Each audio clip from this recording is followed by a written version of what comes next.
Una mujer nacida para ser princesa, pero nunca reina. Una vida entre palacios de oro y prisiones invisibles. Una rebelde atrapada en las reglas más rígidas del mundo. La historia de la princesa Margaret es la historia de una mujer que lo tenía todo y al mismo tiempo no tenía nada. Hola a todos. Antes de comenzar, me encantaría saber en los comentarios si creen que Margaret fue víctima de su posición o arquitecta de su propio destino. Cuéntenme qué piensan. 21 de agosto de 1930. En el castillo de Glamis, Escocia, entre paredes centenarias y tradiciones inquebrantables, nació Margaret Rose Windsor.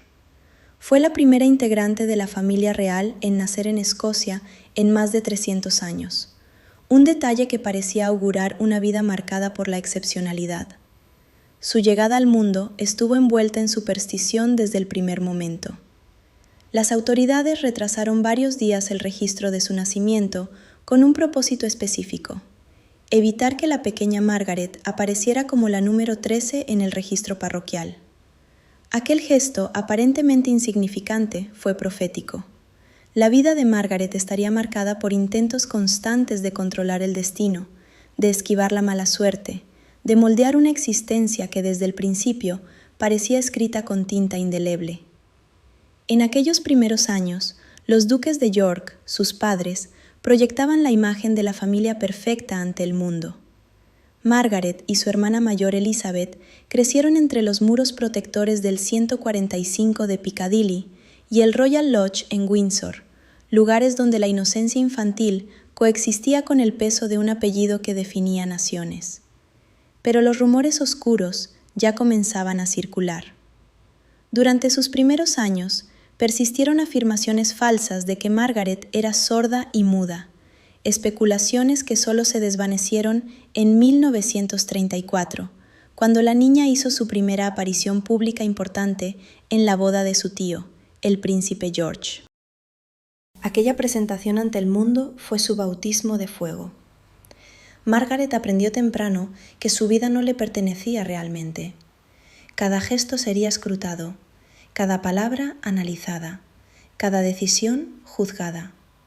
La pequeña Margaret mostró desde edad temprana un espíritu vivaz que contrastaba con la serenidad calculada de su hermana mayor.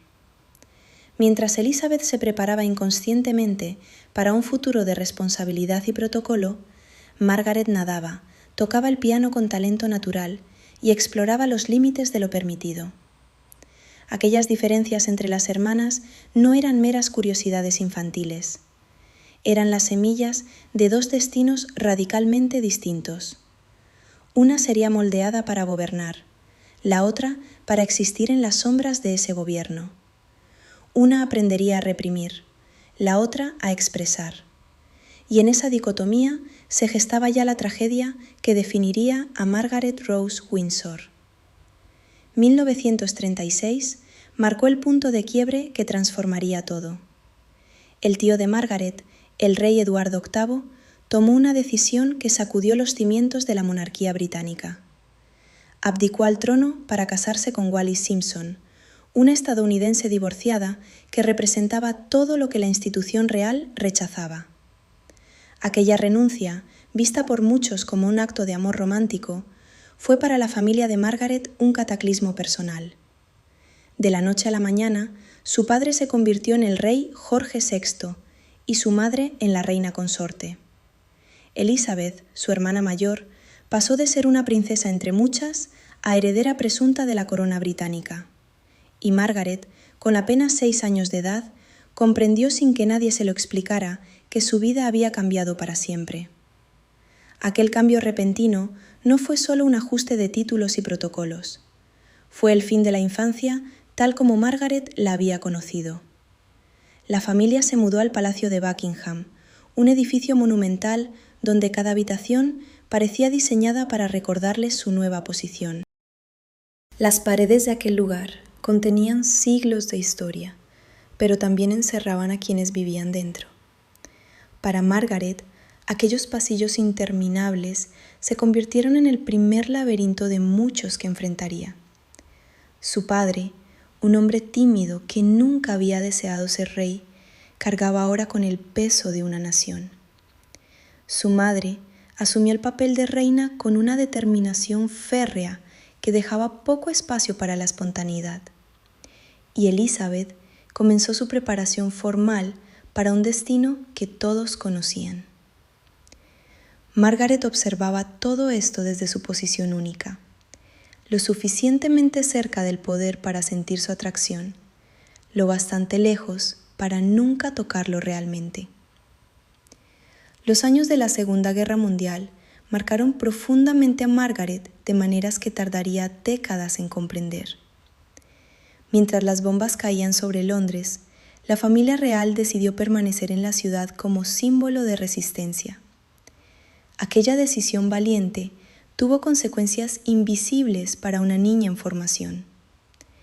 Margaret vio cómo su padre se transformaba bajo la presión, cómo su salud se deterioraba lentamente por el estrés y el tabaquismo constante. Observó cómo Elizabeth asumía responsabilidades cada vez mayores, uniéndose incluso al Servicio Territorial Auxiliar en 1945. Pero para Margaret no había un camino claro. No sería reina. No necesitaba la misma preparación que su hermana. Su educación fue, por tanto, menos estructurada, más ornamental. Le enseñaron a ser encantadora, talentosa, bella. Le enseñaron todo, excepto encontrar un propósito real en un mundo que no requería de ella nada específico. La educación de Margaret reflejaba perfectamente la contradicción de su existencia. Recibió clases en el palacio junto a Elizabeth, pero mientras su hermana estudiaba historia constitucional y asuntos de Estado, Margaret se concentraba en las artes.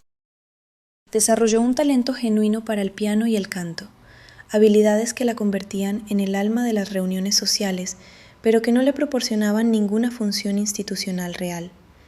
Era la princesa que entretenía, la que brillaba en las fiestas, la que hacía reír a todos. Pero detrás de aquella máscara de vivacidad crecía una pregunta sin respuesta. Si Elizabeth estaba destinada a reinar, Margaret estaba destinada ¿a qué exactamente? La respuesta, o más bien la ausencia de respuesta, la perseguiría toda su vida. Al finalizar la guerra, en 1945, Gran Bretaña emergió victoriosa, pero agotada. El país necesitaba símbolos de esperanza y renovación. La familia real respondió proyectando una imagen de normalidad restaurada, aunque aquella normalidad era cualquier cosa menos real. Margaret, adolescente ya, comenzó a acompañar a sus padres en funciones oficiales con más frecuencia. La prensa quedó cautivada inmediatamente. Tenía apenas 15 años, pero poseía una presencia magnética que eclipsaba incluso a su hermana mayor en ciertos contextos.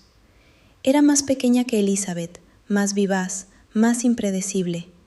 Los fotógrafos la adoraban porque nunca sabían exactamente qué haría. Aquella atención mediática fue embriagadora para una joven que buscaba desesperadamente un papel que desempeñar. Pero también fue peligrosa, porque cada vez que Margaret brillaba más que Elizabeth, los cortesanos fruncían el ceño. En la monarquía británica existe un orden natural que no se puede alterar, y Margaret estaba a punto de aprender lo rígido que era ese orden. En 1947, Margaret acompañó a su familia en una gira oficial por Sudáfrica. Aquel viaje, diseñado para fortalecer los lazos del imperio en la posguerra, tuvo un significado profundo para ambas hermanas, pero de maneras completamente opuestas. Para Elizabeth fue el viaje donde pronunció su famoso discurso del 21 cumpleaños, dedicando su vida al servicio de la Commonwealth. Para Margaret fue el viaje donde comenzó a entender realmente que su vida seguiría una trayectoria diferente. Mientras su hermana hacía promesas solemnes ante micrófonos y cámaras, Margaret observaba desde un segundo plano. No con resentimiento todavía, pero sí con una creciente conciencia. Ella también era princesa, también había nacido en ese mundo, pero las expectativas, los sacrificios y las recompensas serían radicalmente distintos. Londres, a finales de la década de 1940, era una ciudad de niebla, escombros y racionamiento. Pero en los salones de baile del Mayfair, la princesa Margaret brillaba con la intensidad de una estrella de cine de Hollywood. Mientras su hermana Elizabeth representaba la continuidad y el deber, Margaret encarnaba el glamour de una nueva era. Se convirtió en el ícono de la moda más influyente de su tiempo, adoptando el New Look de Christian Dior, con sus cinturas de avispa y faldas amplias que desafiaban la austeridad de la posguerra. La prensa la adoraba. Los fotógrafos se agolpaban para capturar su sonrisa, su porte regio pero coqueto, y esa mirada desafiante que parecía decir que las reglas no se aplicaban a ella. Se rodeó de un círculo de amistades conocido como el Conjunto de Margaret, jóvenes aristócratas que vivían de noche y dormían de día, ajenos a la rigidez del protocolo. Pero detrás de las fiestas hasta el amanecer y los titulares sensacionalistas, existía un vínculo inquebrantable que definía su mundo emocional, su padre. El rey Jorge VI la adoraba con una devoción que rozaba la indulgencia. Él solía repetir una frase que se convirtió en la definición de la dinámica familiar. Lilibet es mi orgullo, Margaret es mi alegría. Esa distinción era vital. Mientras el orgullo conllevaba responsabilidad y peso, la alegría permitía libertad y ligereza. Su padre era su protector, el único hombre que realmente comprendía la soledad de su posición y que le permitía ser ella misma sin juicios. Margaret se sentía segura bajo su ala, convencida de que mientras él fuera rey, su lugar en el mundo estaba garantizado. Sin embargo, la tragedia tiene la costumbre de llegar sin invitación y en silencio. La salud del rey se había deteriorado visiblemente, consumido por el cáncer de pulmón y el estrés de los años de guerra. La mañana del 6 de febrero de 1952, en la finca de Sandringham, el rey fue encontrado muerto en su cama. Tenía solo 56 años. Para el mundo, significó el fin de una era y el comienzo del reinado de Isabel II. Para Margaret, fue el colapso absoluto de su universo. No solo perdió a su padre y a su mayor aliado, perdió su estatus, su hogar y su propósito en un solo instante devastador. Dejó de ser la hija del monarca para convertirse en la hermana de la reina, una distinción sutil en el papel, pero abismal en la realidad.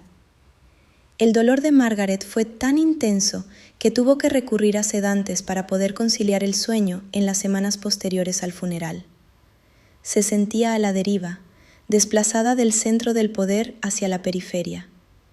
Mientras su hermana Elizabeth ascendía al trono y se mudaba con su esposo Felipe y sus hijos al Palacio de Buckingham, Margaret y su madre, ahora la reina madre, fueron reubicadas en Clarence House. Aquella mudanza física simbolizaba su nuevo lugar en la jerarquía. Importante, sí, pero ya no esencial. La soledad comenzó a cernirse sobre ella. En esos pasillos de Clarence House, entre el luto y la incertidumbre, Margaret buscó consuelo en la única persona que parecía entender su dolor y que había estado a su lado durante los últimos años, sirviendo a su padre, el capitán Peter Townsend. Peter Townsend no era un desconocido. Era un héroe de guerra de la Real Fuerza Aérea, un hombre apuesto, gentil y divorciado, que servía como escudero del difunto rey.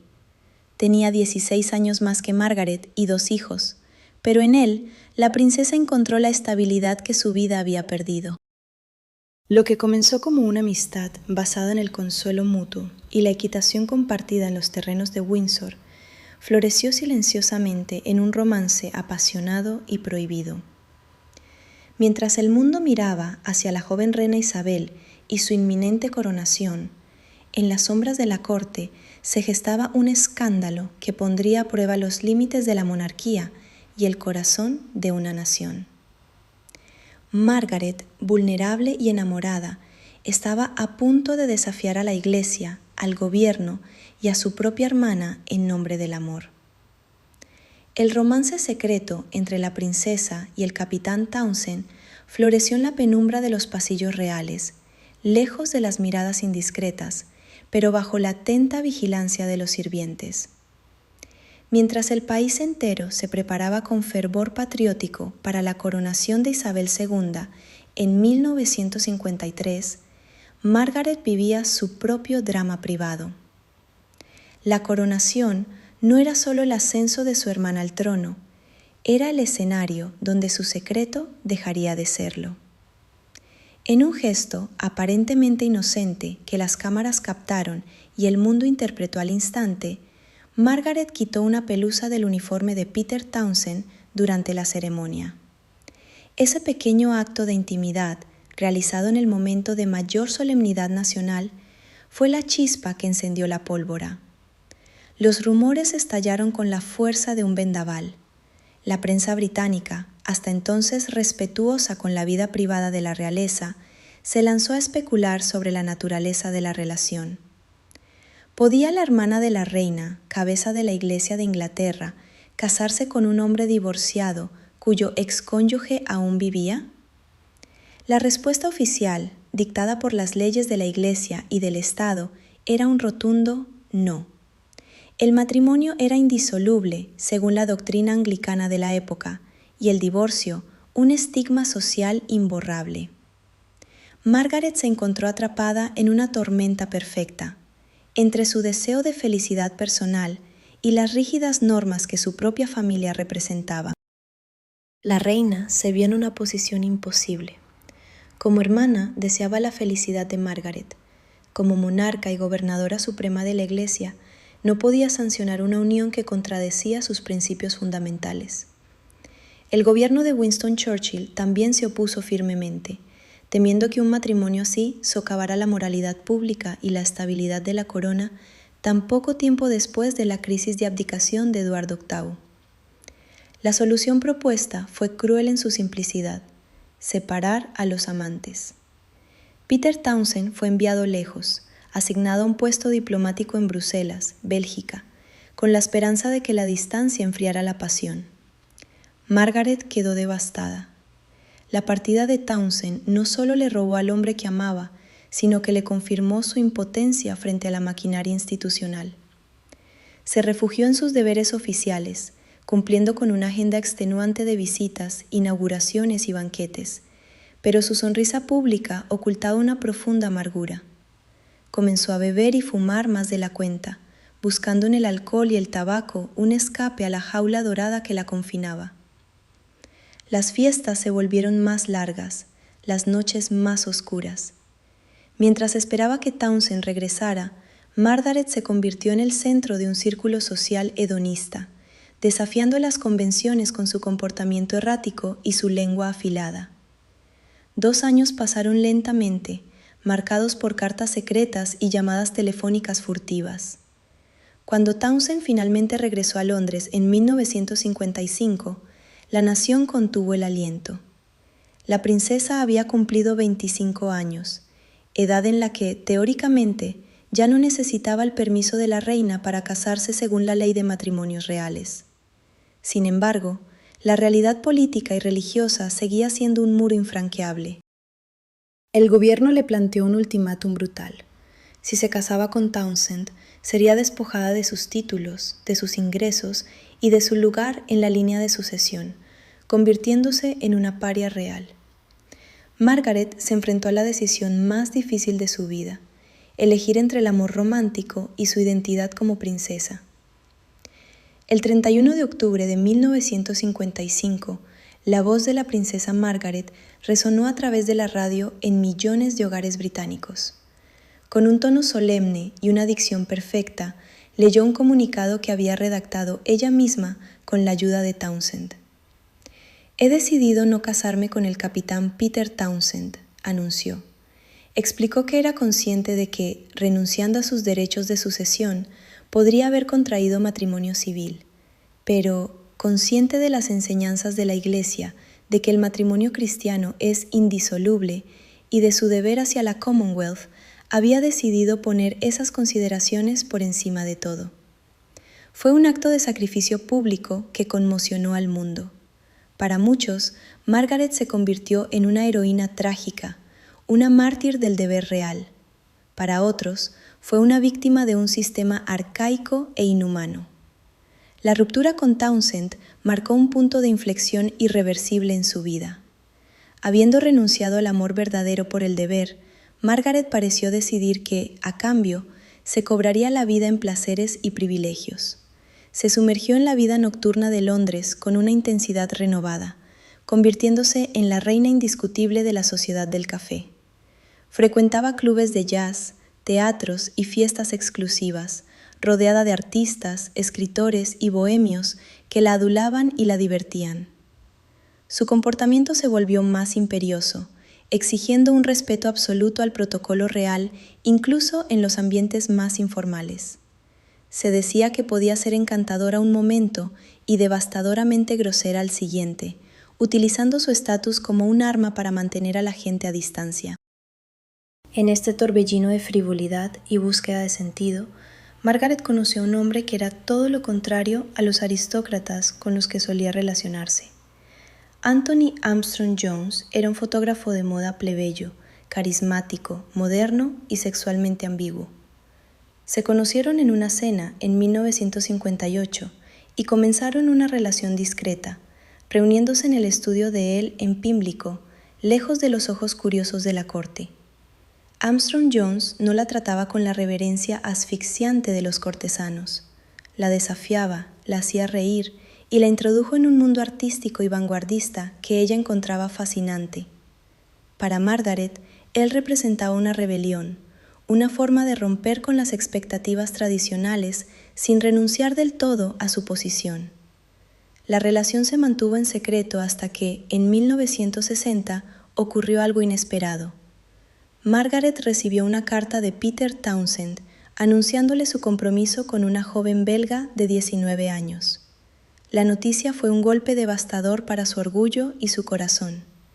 Al día siguiente, según se cuenta, Margaret aceptó la propuesta de matrimonio de Anthony Armstrong Jones. No fue una decisión puramente impulsiva, pero el momento sugería un deseo de no quedarse atrás, de demostrar al mundo y a sí misma que ella también podía ser feliz, que ella también podía tener un futuro. El anuncio del compromiso real tomó a todos por sorpresa. Una princesa casándose con un fotógrafo sin título nobiliario era algo inaudito en la historia moderna de la monarquía británica. La boda se celebró el 6 de mayo de 1960 en la Abadía de Westminster. Fue la primera boda real transmitida por televisión, vista por más de 300 millones de personas en todo el mundo. Margaret caminó hacia el altar del brazo del duque de Edimburgo, radiante en un vestido de seda diseñado por Norman Hartnell, decidida a comenzar una nueva vida. Parecía el cuento de hadas moderno perfecto, la princesa rebelde y el plebeyo talentoso rompiendo barreras de clase por amor.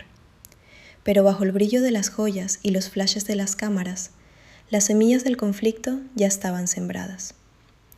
Dos personalidades fuertes, volátiles y acostumbradas a ser el centro de atención, estaban a punto de unirse en un matrimonio que sería tan explosivo como apasionado. El matrimonio de Margaret y Anthony, ahora convertido en Lord Snowdon, tras recibir el título de Conde de Snowdon por parte de la reina, comenzó como una explosión de glamour y modernidad. Eran la pareja dorada de los años 60, los Kennedy británicos, guapos, elegantes y culturalmente relevantes. Se instalaron en el Palacio de Kensington, que transformaron en un centro neurálgico para la élite artística y social de Londres. Actores, músicos, bailarines y diseñadores desfilaban por sus salones, mezclándose con la realeza en fiestas legendarias donde el protocolo se relajaba y el alcohol fluía libremente. Parecían tenerlo todo: amor, estatus, influencia y libertad creativa. Juntos tuvieron 2 hijos, David y Sarah, completando la imagen de la familia perfecta ante las cámaras. Sin embargo, la realidad doméstica era muy diferente. Anthony no estaba dispuesto a ser simplemente el señor Margaret, caminando 2 pasos por detrás de su esposa. Era un hombre ambicioso, con una carrera exitosa que no quería abandonar, y a menudo se resentía por las obligaciones reales que consideraba aburridas y restrictivas. Margaret, por su parte, aunque disfrutaba del mundo bohemio de su marido, seguía siendo una princesa real hasta la médula, exigiendo respeto y atención constante. Los choques de egos eran frecuentes y feroces. Comenzaron a discutir, primero en privado y luego cada vez más en público. Anthony se burlaba de ella, la dejaba notas crueles escondidas en sus libros y se ausentaba durante largos periodos por trabajo, dejándola sola y furiosa en Kensington. A medida que la década avanzaba y el optimismo inicial se desvanecía, la relación se tornó tóxica. Ambos eran personas complejas, con necesidades emocionales profundas que el otro no podía o no quería satisfacer. Margaret necesitaba ser adorada y protegida. Anthony necesitaba libertad y estimulación constante.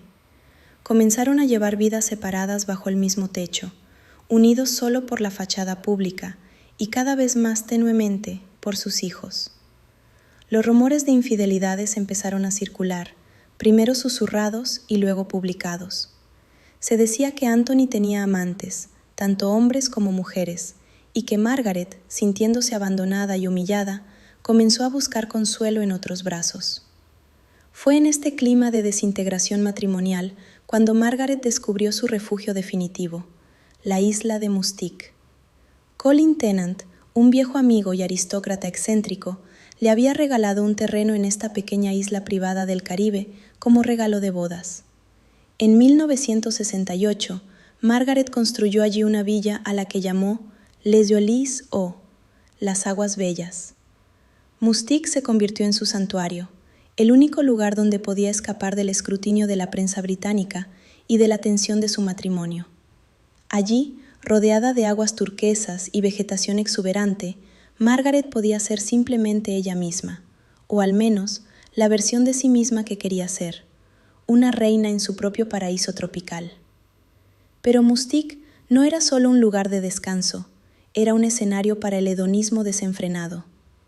Lejos de la rigidez de la corte, las reglas sociales se disolvían bajo el sol caribeño. Las fiestas en la isla eran legendarias por su exceso y su exclusividad.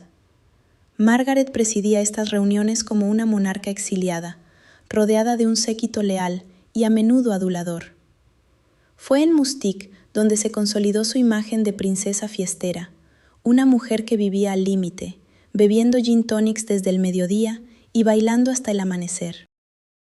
Y fue allí, en ese ambiente cargado de sensualidad y secreto, donde su vida daría un giro aún más escandaloso, precipitándose hacia una crisis que sacudiría los cimientos de la monarquía una vez más. En 1973, durante unas vacaciones en Mustique, Margaret conoció a un joven de 25 años que cambiaría radicalmente el rumbo de su vida. Roddy Llewellyn era un paisajista sin título nobiliario, 17 años menor que ella, de aspecto bohemio y espíritu libre. Venía de una familia respetable pero no particularmente rica, y lo que más lo caracterizaba era su naturaleza gentil, su inclinación hacia la música folk y su absoluta falta de ambición en el sentido tradicional. Para Margaret, que se acercaba a los 43 años atrapada en un matrimonio muerto, Roddy representaba juventud, ternura y una devoción sin complicaciones. Él la adoraba sin exigirle nada, sin competir con ella, sin herirla intencionalmente. Era todo lo que Anthony había dejado de ser. La relación comenzó discretamente, pero en una era donde la prensa se volvía cada vez más intrépida, los secretos tenían fecha de caducidad. Margaret instaló a Roddy en su círculo social, presentándola a sus amigos más cercanos, algunos de los cuales miraban con preocupación esta nueva obsesión. Le conseguía apartamentos, le financiaba proyectos, le incluía en sus vacaciones caribeñas. Para los observadores externos, la naturaleza de su relación era obvia y profundamente inapropiada. Una princesa real de la casa de Windsor, todavía casada, manteniendo una relación abierta con un hombre mucho más joven mientras su matrimonio se desmoronaba públicamente. Era exactamente el tipo de escándalo que la monarquía más temía. El golpe final llegó en febrero de 1976, cuando un periódico británico publicó fotografías de Margaret y Roddy juntos en Mustique.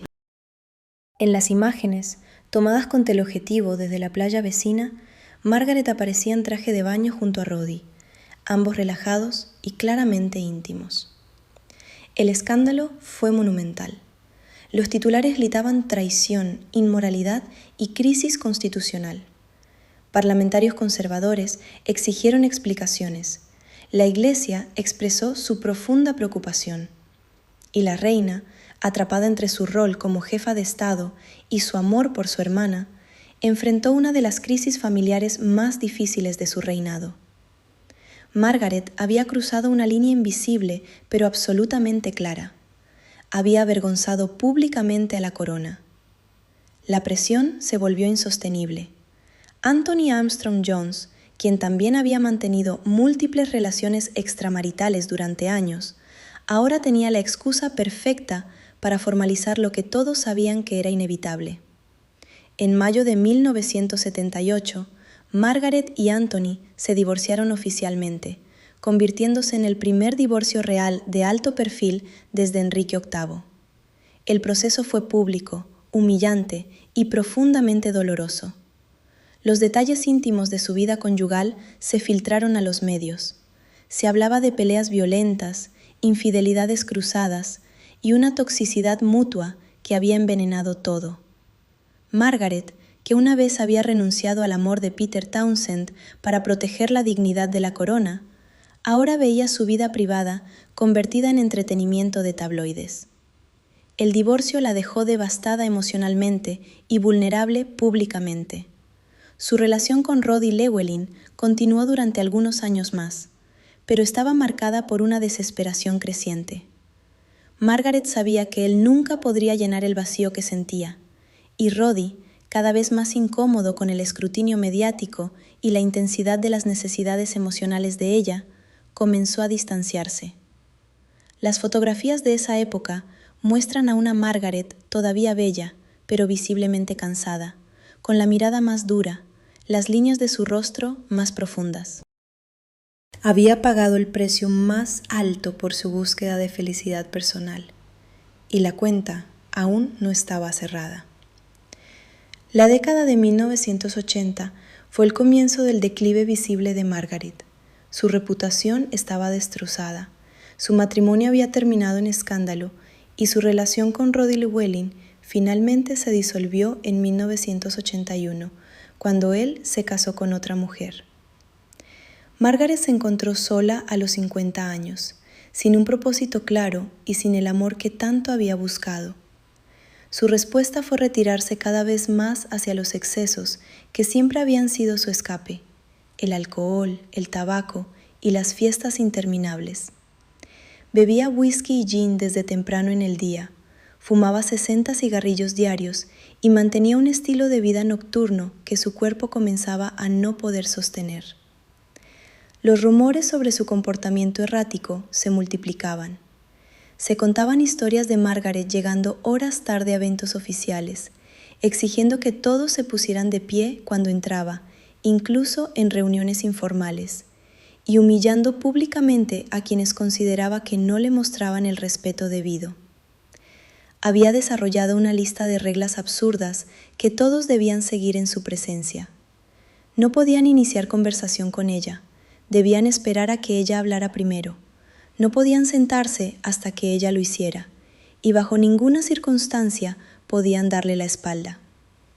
Este comportamiento alienó incluso a sus amigos más cercanos, quienes veían cómo la mujer vivaz y divertida que habían conocido se transformaba en una figura amargada y controladora. Su salud comenzó a deteriorarse de manera alarmante. En 1985 sufrió una operación de pulmón para extirpar una porción dañada por décadas de tabaquismo. Los médicos le advirtieron que debía dejar de fumar inmediatamente o enfrentaría consecuencias graves, pero Margaret ignoró completamente el consejo. Para ella, fumar era uno de los pocos placeres que le quedaban, un acto de desafío contra un mundo que la había decepcionado constantemente. Continuó fumando con la misma intensidad, como si cada cigarrillo fuera una declaración de guerra contra su propia mortalidad. Sus deberes reales comenzaron a reducirse, en parte por su salud deteriorada y en parte porque su presencia se había vuelto problemática para la imagen de la monarquía. Ya no era la princesa glamurosa que deslumbraba en las galas, era una figura controvertida cuyo nombre aparecía más en las páginas de escándalos que en las secciones de sociedad. La reina, siempre discreta y protectora con su familia, mantuvo públicamente su apoyo a Margaret, pero en privado, la relación entre las hermanas se había enfriado considerablemente. Los caminos tan diferentes que habían tomado sus vidas habían creado una distancia emocional difícil de superar. Isabel había cumplido su deber sacrificando su libertad. Margaret había buscado su libertad sacrificando su reputación. Ninguna de las dos había encontrado la felicidad completa. Sin embargo, a pesar del aislamiento creciente y la salud precaria, Margaret se aferraba tenazmente a los símbolos de su estatus. Mantenía un estilo de vida extraordinariamente caro, con múltiples residencias, un personal numeroso y vacaciones constantes en Mustique que el contribuyente británico financiaba indirectamente. La prensa comenzó a cuestionar abiertamente el valor que la princesa aportaba a cambio de los fondos públicos que recibía. Se publicaron artículos calculando cuánto costaba cada aparición pública de Margaret, comparándola desfavorablemente con otros miembros de la familia real más trabajadores. Para una mujer cuya vida entera había estado definida por su posición real, estos ataques eran profundamente hirientes, confirmando su peor temor, que nunca había sido verdaderamente necesaria. La década de 1990 trajo consigo lo que la familia real llamaría después el Annus Horribilis, pero para Margaret, cada año se había convertido en su propio infierno personal. Mientras su sobrina Ana se divorciaba, su sobrino Carlos se separaba de Diana en medio de un escándalo mundial y el castillo de Windsor se incendiaba, Margaret observaba desde su apartamento en Kensington, fumando y bebiendo, viendo cómo la institución que le había costado todo se desmoronaba. Había una ironía amarga en todo aquello. Ella había sido castigada brutalmente por sus indiscreciones, pero ahora las nuevas generaciones enfrentaban escándalos mucho mayores con consecuencias aparentemente menores. El mundo había cambiado, pero para Margaret el cambio había llegado demasiado tarde. En 1998, Margaret sufrió el primero de una serie de accidentes vasculares cerebrales que marcarían sus últimos años. Aquel primer derrame fue relativamente leve, pero sirvió como advertencia ominosa de lo que vendría. Los médicos le insistieron nuevamente en que abandonara el alcohol y el tabaco, y esta vez Margaret hizo algunos intentos tibios de reducir su consumo. Pero los hábitos de 5 décadas no se abandonan fácilmente, especialmente cuando son los únicos consuelos que quedan. Su movilidad comenzó a verse afectada, su visión se deterioró y su memoria empezó a fallar en momentos críticos. En 1999, mientras vacacionaba en Mustique, sufrió quemaduras graves en las piernas y pies cuando se escaló accidentalmente en la bañera. El accidente fue consecuencia de su movilidad reducida y posiblemente de haber bebido demasiado. Las quemaduras requirieron hospitalización inmediata y dejaron cicatrices permanentes.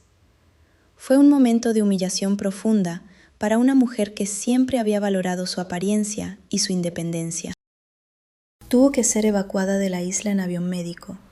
La imagen de la princesa incapacitada contrastando cruelmente con las décadas de glamour caribeño que Mustique había representado. A partir de ese momento, el declive se aceleró implacablemente. En marzo de 2001, Margaret sufrió un segundo derrame cerebral mucho más severo que el primero. Esta vez, las consecuencias fueron devastadoras. Perdió parcialmente la visión, su habla se vio afectada y quedó parcialmente paralizada. La mujer que había bailado hasta el amanecer, que había cautivado a multitudes con su ingenio y presencia, ahora necesitaba ayuda para las tareas más básicas. Fue confinada a una silla de ruedas y sus apariciones públicas, ya escasas, prácticamente cesaron. La familia intentó mantener su situación en privado, pero era imposible ocultar completamente la gravedad de su estado. Los últimos meses de su vida fueron un lento desvanecimiento. Margaret se instaló en el Palacio de Kensington, atendida por enfermeras y visitada ocasionalmente por sus hijos y por la reina madre, quien a sus 101 años compartía con su hija menor el peso de una era que se extinguía. Margaret ya no era la rebelde, ni la escandalosa, ni siquiera la víctima trágica. Era simplemente una mujer anciana y enferma, esperando el final de una vida que había sido tan brillante como dolorosa. Su cuerpo, castigado por décadas de excesos y enfermedades, finalmente se estaba rindiendo ante lo inevitable. El último verano de la princesa Margaret fue un epílogo silencioso. En agosto de 2001, celebró su 71º cumpleaños rodeada de su familia más cercana, pero la sombra de su fragilidad era ineludible.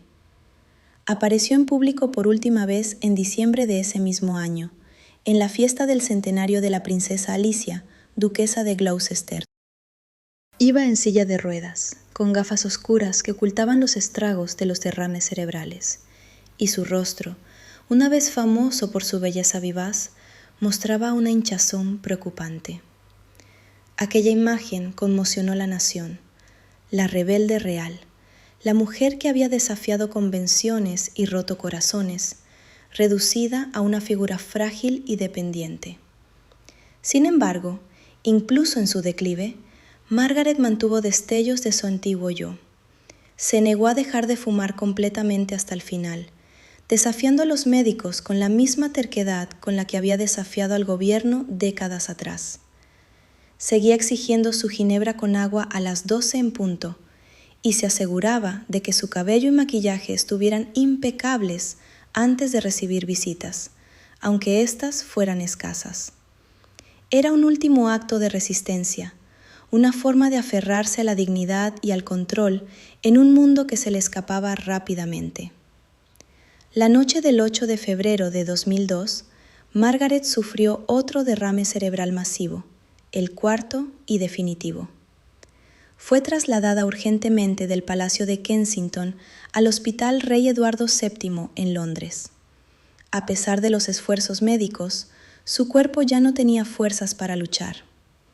En la madrugada del 9 de febrero, mientras su hermana la reina celebraba su jubileo de oro en Sandringham, la princesa Margaret falleció pacíficamente mientras dormía, con sus hijos Lord Linley y Lady Sarah Chatto a su lado.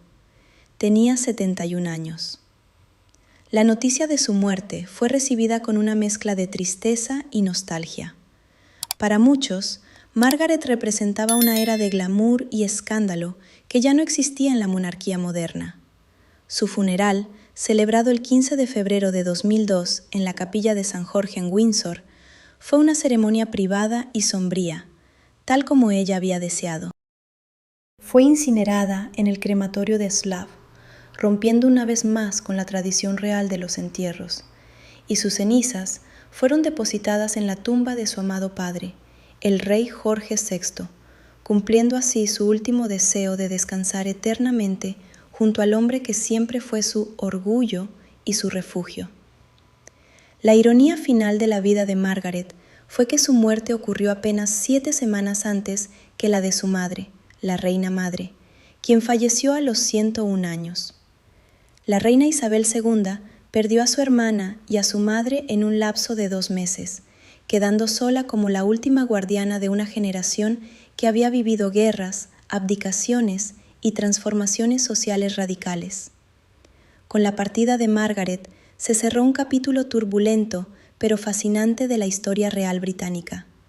Su legado no fue un reinado ni una constitución, sino una vida vivida intensamente, con sus luces y sus sombras, recordándonos que incluso en los palacios más dorados, el corazón humano sigue siendo vulnerable, apasionado y trágicamente imperfecto.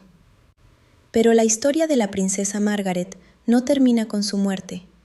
Su vida dejó una huella indeleble en la cultura popular y en la propia monarquía. Fue la primera princesa moderna, la precursora de figuras como Diana de Gales y Meghan Markle, mujeres que lucharon por encontrar su voz dentro de una institución diseñada para silenciarlas. Margaret abrió el camino, a menudo a un costo personal inmenso, demostrando que las princesas también podían divorciarse, tener amantes, fumar, beber y desafiar las expectativas. Su rebeldía, aunque a veces autodestructiva, humanizó a la realeza de una manera que nadie antes había logrado. Su influencia en la moda fue innegable. Durante las décadas de 1950 y 60, Margaret fue un ícono de estilo global, comparable a Jackie Kennedy o Grace Kelly. Sus vestidos de alta costura, sus joyas deslumbrantes y su elegancia natural definieron la estética de una época. Incluso hoy, diseñadores y revistas de moda continúan haciendo referencia a su estilo atrevido y sofisticado. El look Margaret, cintura ceñida, faldas amplias, accesorios llamativos y una actitud de desafío, sigue siendo sinónimo de glamour real. Sin embargo, su legado más complejo reside en su relación con el deber y el deseo. Margaret vivió atrapada en la tensión constante entre lo que se esperaba de ella y lo que ella quería para sí misma.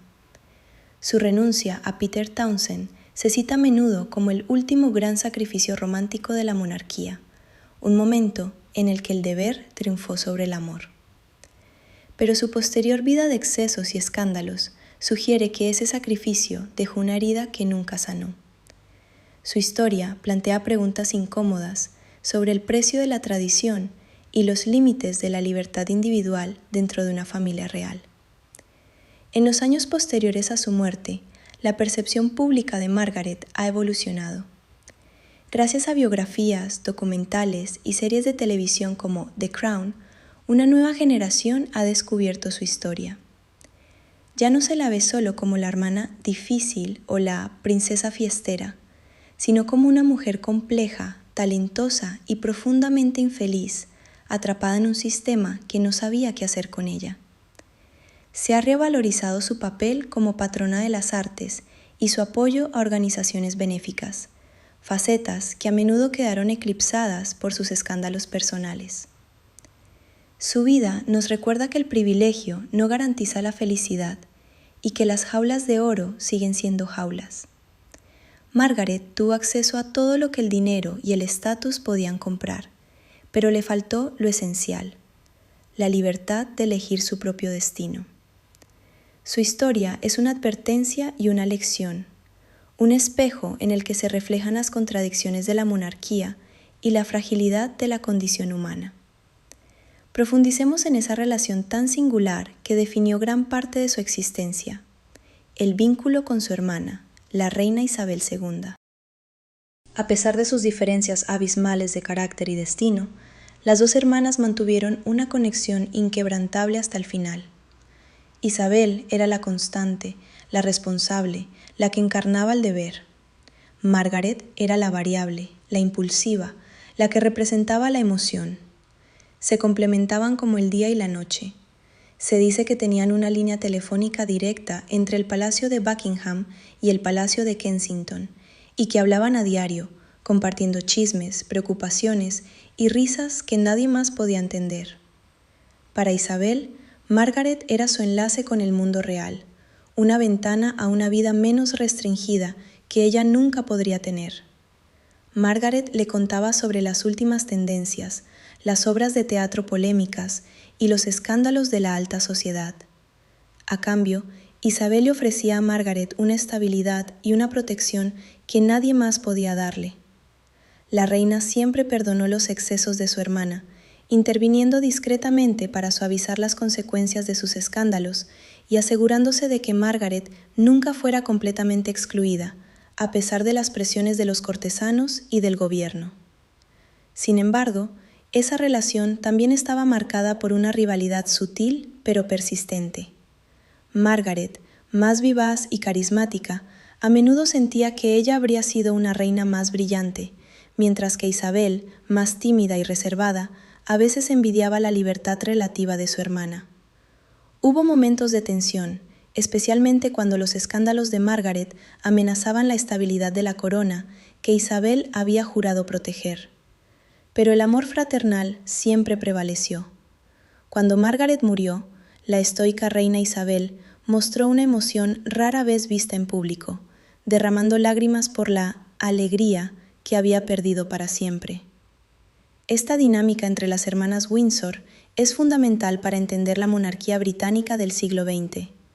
No eran solo dos mujeres, eran dos caras de la misma moneda institucional. Su relación ilustra la tensión central de la realeza moderna, la necesidad de mantener la tradición y la dignidad, Isabel, frente al deseo de modernidad y expresión individual, Margaret. Juntas navegaron un mundo en transformación, apoyándose mutuamente en una soledad compartida que solo ellas conocían. La influencia de Margaret también se extendió a la siguiente generación de la realeza. Sus sobrinos, especialmente el príncipe Carlos, hoy rey Carlos III, sentían un afecto especial por su tía Margot. Ella era la tía divertida, la que les permitía romper las reglas, la que les enseñaba sobre arte y música. Se dice que Carlos admiraba su capacidad para conectar con la gente de manera auténtica, una cualidad que él mismo buscó emular. De alguna manera, Margaret fue la mentora emocional de una generación que tendría que lidiar con sus propios conflictos entre el deber y el deseo. Sus hijos, David Linley y Sarah Chatto, crecieron en un ambiente profundamente peculiar. Eran nietos de la reina, pero también hijos de un matrimonio tóxico que se desmoronaba públicamente. Margaret los amaba profundamente, a su manera complicada, pero su estilo de crianza era errático. Podía ser cariñosa y atenta un día, distante y absorta en sus propios dramas al siguiente. Los niños aprendieron temprano a navegar los estados de ánimo de su madre, a entender cuándo acercarse y cuándo mantener distancia.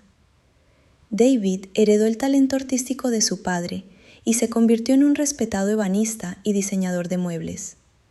Sarah, más reservada, siguió el camino del arte como pintora.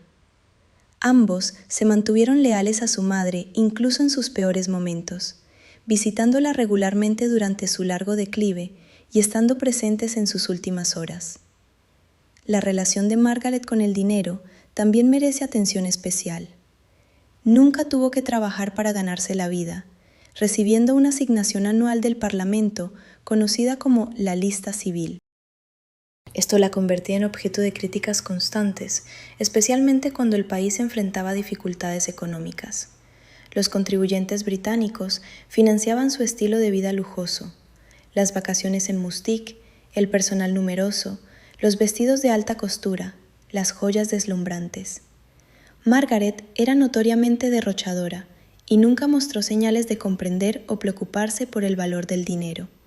Para ella, el lujo no era una opción, sino un derecho de nacimiento, algo que le debían por el simple hecho de ser quien era. Este sentido de privilegio ilimitado generó numerosas anécdotas que oscilaban entre lo cómico y lo escandaloso. Se contaban historias de Margaret llegando a restaurantes exclusivos y esperando que la comida fuera gratuita por el honor de su presencia. En fiestas privadas, exigía que le sirvieran primero, que nadie fumara antes que ella y que todos permanecieran de pie cuando ella entraba, incluso si era la última en llegar. Podía ser encantadora con aquellos que admiraba, pero devastadoramente cruel con quienes consideraba inferiores o impertinentes. Su lengua afilada era legendaria, capaz de reducir a personas a lágrimas con comentarios sarcásticos pronunciados con una sonrisa helada. Pero detrás de esa arrogancia había una inseguridad profunda. Margaret sabía perfectamente que su valor era puramente simbólico. No tenía poder político real, no tomaba decisiones importantes, y su presencia en eventos oficiales era más decorativa que funcional. A diferencia de su hermana la reina, cuya firma autorizaba leyes y cuyas palabras tenían peso constitucional, Margaret era esencialmente una celebridad real, famosa por su apellido, pero sin responsabilidades concretas. Esta falta de propósito la atormentaba, especialmente a medida que envejecía y veía cómo su relevancia se desvanecía. Su legado en el ámbito de las artes fue uno de los aspectos más positivos de su vida pública. Margaret fue una verdadera patrona de las artes, no solo prestando su nombre, sino involucrándose activamente en la promoción de artistas, músicos y bailarines. Presidió el Royal Ballet durante años, asistía regularmente a ensayos y conocía personalmente a muchos de los bailarines. Apoyó teatros, galerías y orquestas en un momento en que el financiamiento público era limitado. Su amor genuino por la cultura no era pose ni obligación, sino una pasión real que le daba sentido a su existencia cuando todo lo demás parecía vacío. Mustique merece un capítulo propio en la saga de Margaret, porque no fue simplemente un lugar de vacaciones, sino un estado mental, un refugio psicológico donde podía construir su propia realidad. Colin Tennant, quien le regaló el terreno, había comprado la isla entera con la visión de convertirla en un paraíso exclusivo para la élite mundial. Margaret fue su primera y más valiosa residente, atrayendo a otros ricos y famosos que querían compartir su oasis tropical. La villa Les Jolis-Eaux se convirtió en el epicentro de una subcultura hedonista donde las convenciones sociales británicas simplemente no aplicaban. Las fiestas en Mustique eran legendarias por su extravagancia y su libertad sexual. Margaret presidía estas celebraciones, vistiendo caftanes coloridos, coronas de flores y joyas espectaculares, como una reina exiliada en su propio reino tropical. Los invitados incluían estrellas de rock, actores de Hollywood, escritores famosos y aristócratas europeos, todos mezclándose bajo el sol caribeño sin las restricciones del protocolo. Se bailaba hasta el amanecer, se bebía champán directamente de las botellas y se contaban secretos que nunca saldrían de la isla. Para Margaret, Mustique representaba la libertad que nunca había tenido en Londres, el espacio para ser quien realmente quería ser, sin jueces ni periodistas acechando. Sin embargo, incluso en su paraíso, Margaret no podía escapar completamente de sí misma. Seguía exigiendo el mismo respeto y deferencia que en Buckingham, creando un ambiente paradójico donde la informalidad tropical chocaba con la rigidez del protocolo real. Los invitados debían seguir reglas específicas. No podían usar el baño antes que ella, debían esperarla para comer sin importar cuánto se retrasara, y nunca podían retirarse a dormir antes que la anfitriona. Estas exigencias convertían lo que debería haber sido vacaciones relajantes en maratones agotadores para sus invitados, algunos de los cuales juraban nunca volver. La isla también fue testigo de sus momentos más vulnerables. Fue en Mustique donde sufrió las quemaduras que precipitaron su declive final. Fue allí donde fotografiaron su romance con Roddy Llewellyn, desencadenando el escándalo que destruyó su matrimonio. Y fue en esa villa, rodeada de belleza natural, donde Margaret enfrentó su mayor enemigo, la soledad. Porque por más invitados que llenaran su casa, por más fiestas que organizara, al final del día se quedaba sola con sus pensamientos, sus arrepentimientos y sus preguntas sin respuesta sobre cómo había llegado hasta allí. Mustique simbolizaba perfectamente la contradicción central de la vida de Margaret. Tenía todo y no tenía nada. Poseía una villa en una de las islas más exclusivas del mundo, pero no tenía un hogar emocional real. Estaba rodeada de personas constantemente, pero carecía de conexiones auténticas profundas. Vivía en el lujo, pero se sentía empobrecida espiritualmente. La isla era hermosa, pero no podía curar la herida fundamental de su existencia, la sensación de que su vida había sido un error, una nota al pie en la historia de otra persona. El tabaquismo de Margaret fue mucho más que un mal hábito, fue una adicción que definió su vida y aceleró su muerte. Comenzó a fumar en su adolescencia, cuando el cigarrillo era símbolo de sofisticación y rebeldía. En las décadas de 1950 y 60, fumar era glamoroso, y Margaret lo hacía con un estilo inconfundible, sosteniendo la boquilla larga con elegancia, exhalando el humo con un gesto teatral que las cámaras capturaban constantemente. Pero lo que empezó como pose se convirtió en dependencia severa. Fumaba hasta 60 cigarrillos diarios, despertándose en la noche para fumar, encendiendo uno tras otro en una cadena interminable. Los médicos le advirtieron repetidamente sobre las consecuencias, especialmente después de su cirugía pulmonar en 1985. Le dijeron claramente que seguir fumando la mataría. Pero Margaret, con esa terquedad que la caracterizaba, se negó a detenerse completamente. Argumentaba que fumar era uno de sus pocos placeres genuinos, que sin él la vida sería insoportable. Esta actitud reflejaba una verdad más profunda. Margaret había perdido la voluntad de cuidarse porque había perdido la voluntad de vivir plenamente. El cigarrillo era su forma de autodestrucción lenta, un suicidio en cámara lenta que todos podían ver, pero nadie podía detener. El alcohol fue su otra muleta constante. Bebía desde temprano en el día, comenzando con gin tonics al mediodía y continuando con whisky por la noche. No era una bebedora discreta, sus excesos eran notorios y a menudo embarazosos. Había ocasiones en que llegaba a eventos oficiales visiblemente intoxicada, arrastrando las palabras o tambaleándose ligeramente. Sus amigos cercanos intentaron intervenir múltiples veces, pero Margaret rechazaba cualquier sugerencia de que tenía un problema. Para ella, beber era parte de su identidad, de su imagen de princesa rebelde que no seguía las reglas. La relación de Margaret con Peter Townsend siguió obsesionándola décadas después de su separación. Aunque ambos siguieron adelante con sus vidas, casándose con otras personas y construyendo familias, el ¿qué hubiera pasado si? Permaneció como una sombra sobre su existencia. Se reencontraron brevemente en 1993, cuando Townsend visitó Londres. Fue un encuentro cargado de melancolía, dos personas ancianas mirándose y viendo en el otro el fantasma de su juventud perdida.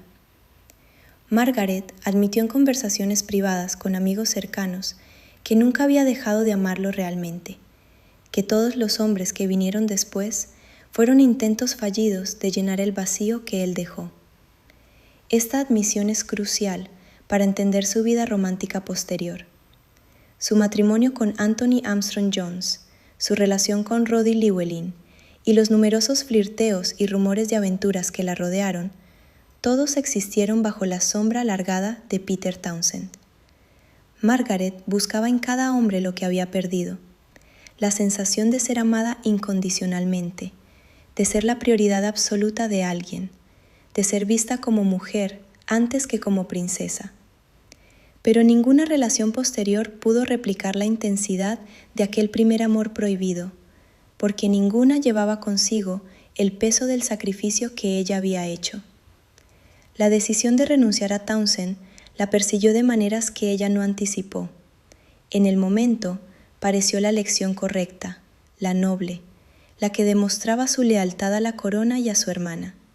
Pero con el paso de los años, a medida que la sociedad británica se volvía más permisiva y el divorcio se normalizaba, Margaret se dio cuenta de que su sacrificio había sido en vano. Si hubiera esperado solo una década más, probablemente habría podido casarse con Townsend sin mayores consecuencias. Esta realización la llenó de una amargura corrosiva que nunca pudo superar completamente. Townsend, por su parte, continuó su vida con más éxito emocional. Se casó con una joven belga, tuvo más hijos y vivió discretamente en Francia, escribiendo ocasionalmente sobre sus experiencias. Nunca habló públicamente en detalle sobre su romance con Margaret, manteniendo una discreción caballerosa hasta su muerte en 1995. Cuando Margaret se enteró de su fallecimiento, se encerró en su habitación durante días, llorando la pérdida de lo que pudo haber sido, tanto como la del hombre mismo. Fue como cerrar definitivamente una puerta que en su corazón siempre había permanecido entreabierta. La tragedia de Margaret y Peter Townsend trasciende su historia individual para convertirse en símbolo de los conflictos entre tradición y modernidad, deber y deseo, institución y humanidad. Su romance forzó a la monarquía británica a confrontar sus propias contradicciones. Predicaba valores cristianos de perdón y compasión, mientras castigaba implacablemente a quienes se divorciaban. Esta hipocresía no pasó desapercibida para el público, y contribuyó al lento proceso de cuestionamiento de la relevancia y legitimidad de la institución monárquica que continúa hasta hoy. El contraste entre Margaret y su hermana Isabel no podría haber sido más marcado en sus enfoques hacia el matrimonio. Mientras Isabel encontró en Felipe de Edimburgo un compañero estable que, a pesar de sus propias complicaciones, proporcionó continuidad y apoyo durante más de 70 años de matrimonio, Margaret experimentó el amor como una serie de colisiones dolorosas. Cada relación parecía destinada a confirmar su peor temor, que ella era fundamentalmente inadecuada para ser amada de manera duradera. Su matrimonio con Anthony fue particularmente destructivo porque ambos eran personas talentosas y carismáticas que se herían mutuamente con precisión quirúrgica. Las peleas entre Margaret y Anthony eran legendarias por su crueldad. Él conocía exactamente sus inseguridades y las explotaba. Su posición secundaria en la familia real, su falta de propósito real, su dependencia del estatus para definirse. Ella, a su vez, lo humillaba recordándole constantemente que sin el título que ella le había proporcionado, él seguiría siendo un fotógrafo más. Se dejaban notas venenosas escondidas en libros y cajones, mensajes diseñados para herir profundamente. Los invitados a sus cenas presenciaban incomodidades monumentales, con la pareja intercambiando insultos apenas velados mientras los comensales fingían no notarlo. La infidelidad mutua fue tanto arma como escape. Anthony tenía amantes, algunas relaciones serias que duraban años, y no hacía muchos esfuerzos por ocultarlas. Margaret respondía con sus propias aventuras, cada una comunicada estratégicamente de vuelta a su esposo para garantizar el máximo dolor. Era una guerra de desgaste emocional, donde los únicos perdedores eran ellos mismos y sus hijos, que crecían en un ambiente de toxicidad normalizada. El divorcio, cuando finalmente llegó, fue casi un alivio, aunque dejó a Margaret enfrentando la realidad de que había fracasado incluso en esto. El matrimonio que se suponía era su segunda oportunidad de felicidad. La relación con Roddy Llewellyn fue fundamentalmente diferente porque él nunca intentó ser su igual. Era mucho más joven, sin ambiciones particulares, satisfecho con ser el compañero de una princesa.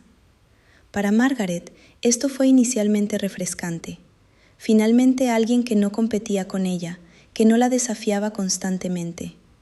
Pero con el tiempo, la ausencia de tensión intelectual se convirtió en aburrimiento, y la diferencia de edad se hizo más evidente y problemática.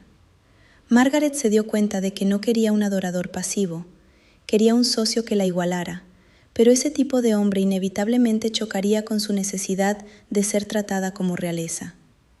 Esta contradicción fundamental hacía imposible que Margaret encontrara satisfacción romántica duradera. Necesitaba simultáneamente que la trataran como una mujer ordinaria y como una princesa, que la desafiaran y que la obedecieran, que fueran independientes, pero totalmente dedicados a ella. Ningún ser humano podía cumplir esos requisitos contradictorios, por lo que cada relación estaba condenada desde el inicio. Su vida amorosa se convirtió así en una serie de tragedias autoinfligidas, cada fracaso confirmando su narrativa interna de que estaba destinada a la infelicidad.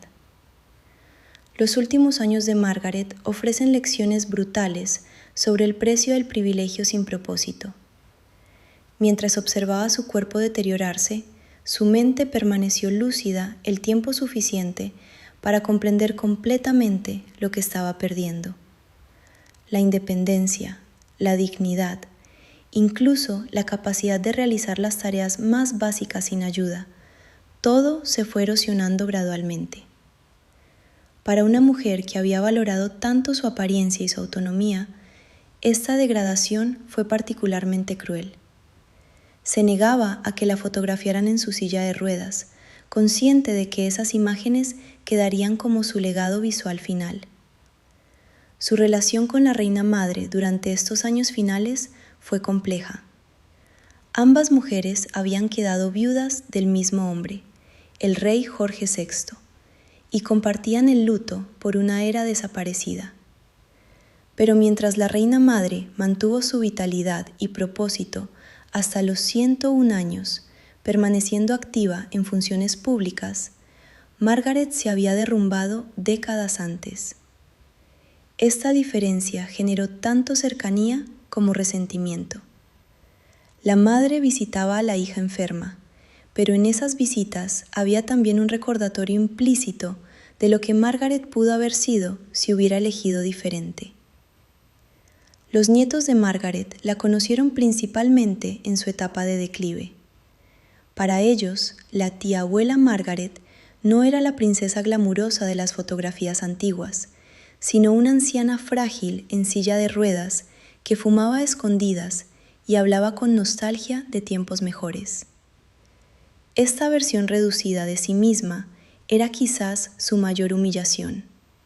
Ser recordada por la generación más joven no por su belleza o su rebeldía, sino por su fragilidad y sus adicciones. El contraste entre la Margaret de 1950, bailando en galas con vestidos deslumbrantes, y la Margaret de 2000, confinada a su apartamento, era devastador. Sin embargo, incluso en su debilidad física, mantuvo destellos de su personalidad combativa. Seguía insistiendo en que le sirvieran sus comidas en vajilla de plata, que su ropa estuviera perfectamente planchada, que su maquillaje fuera aplicado profesionalmente cada mañana. Estas pequeñas victorias contra la indignidad de la enfermedad eran su forma de resistencia, su manera de afirmar que seguía siendo la princesa Margaret Rose Windsor, sin importar lo que su cuerpo dijera. Era conmovedor y trágico en igual medida, esta negación a rendirse completamente incluso cuando la batalla estaba claramente perdida. La muerte, cuando finalmente llegó, fue quizás misericordiosa.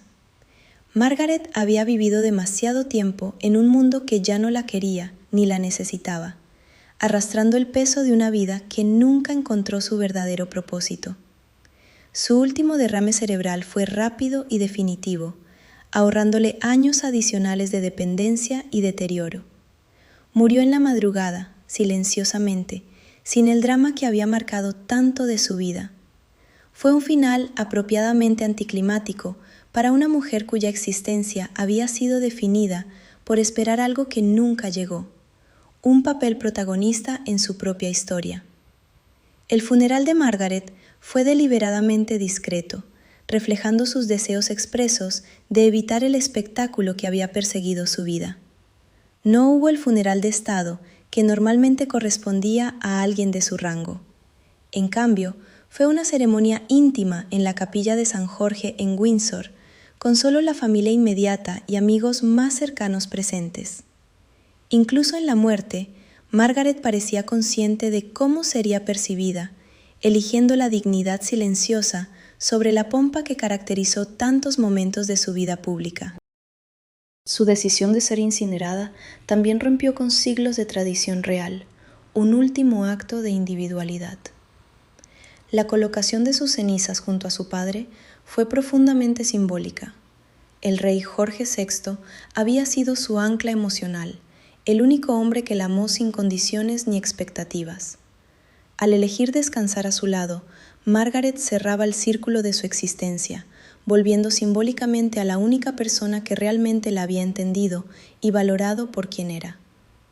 Fue un reconocimiento implícito de que toda su vida había sido un intento de recuperar la seguridad y el amor incondicional que perdió cuando él murió en 1952. Los obituarios que siguieron a su muerte fueron predeciblemente mixtos. Algunos medios la retrataron con simpatía, como víctima de un sistema arcaico que no sabía qué hacer con una mujer talentosa nacida en el puesto equivocado. Otros fueron más críticos, enfatizando sus excesos, su comportamiento difícil y el costo que representó para los contribuyentes británicos. Pero casi todos coincidían en un punto. Margaret había sido profundamente infeliz, y esa infelicidad había definido no solo su vida, sino también su legado. Era imposible separar sus logros de sus fracasos porque ambos emanaban de la misma fuente. Su posición imposible como segunda en línea, siempre presente, pero nunca necesaria. La muerte de su madre solo 7 semanas después creó una narrativa final potente. La reina madre y la princesa Margaret, madre e hija, partiendo casi juntas, cerrando definitivamente el capítulo de una generación que había vivido la guerra, la reconstrucción y la transformación radical de Gran Bretaña. Para la reina Isabel, perder a ambas en tan corto tiempo fue devastador, dejándola como la última guardiana viva de los recuerdos de esa era. Las fotografías de Isabel en los funerales, especialmente en el de su madre, mostraban un dolor raramente visible en una mujer entrenada desde la infancia para no mostrar emoción pública. En los años posteriores, la figura de Margaret ha experimentado una revalorización cultural significativa. La serie The Crown presentó su historia a una nueva audiencia global, generando debates sobre el papel de las mujeres en la monarquía, el precio del deber y los límites de la tradición.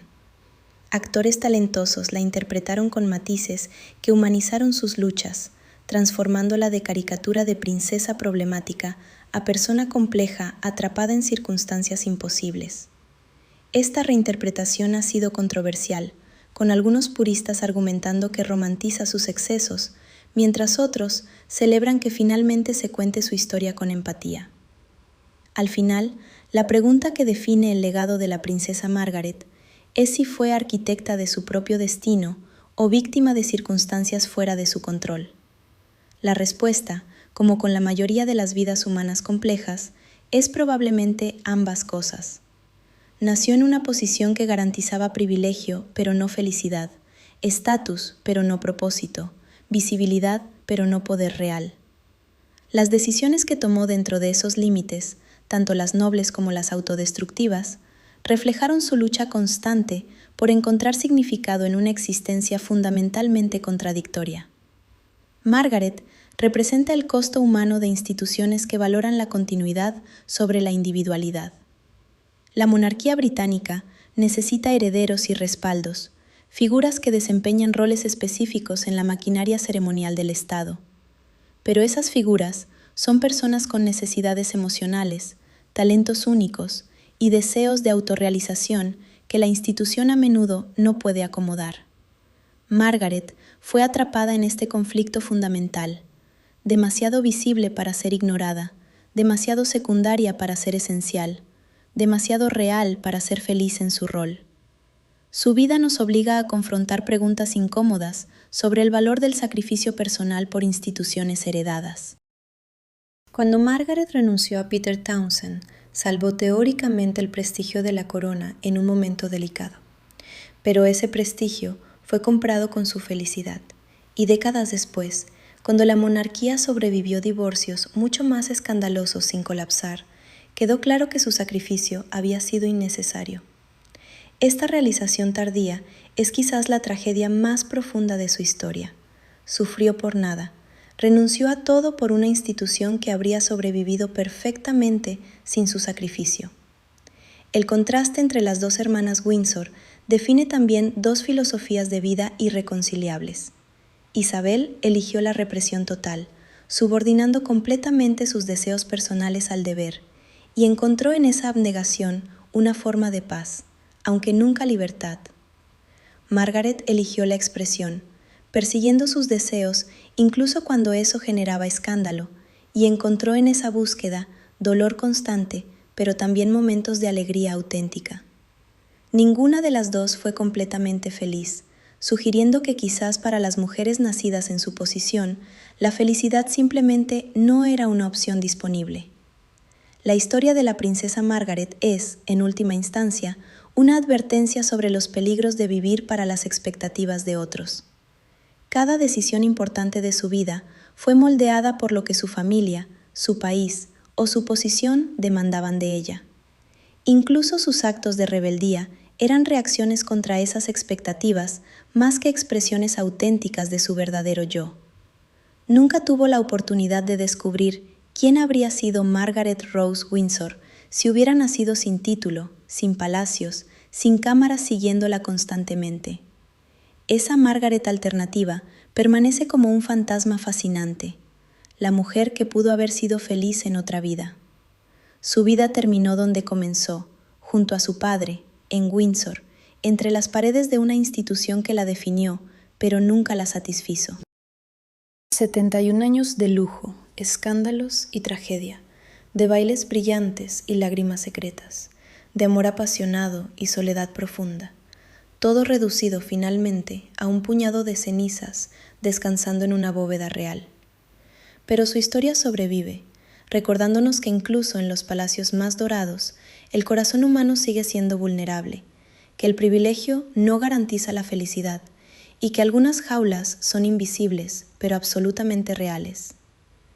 La princesa Margaret vivió y murió atrapada en la suya, pero al hacerlo, nos legó una historia que es al mismo tiempo advertencia, tragedia y, de manera extraña, inspiración para vivir auténticamente, incluso cuando el precio de esa autenticidad sea devastadoramente alto.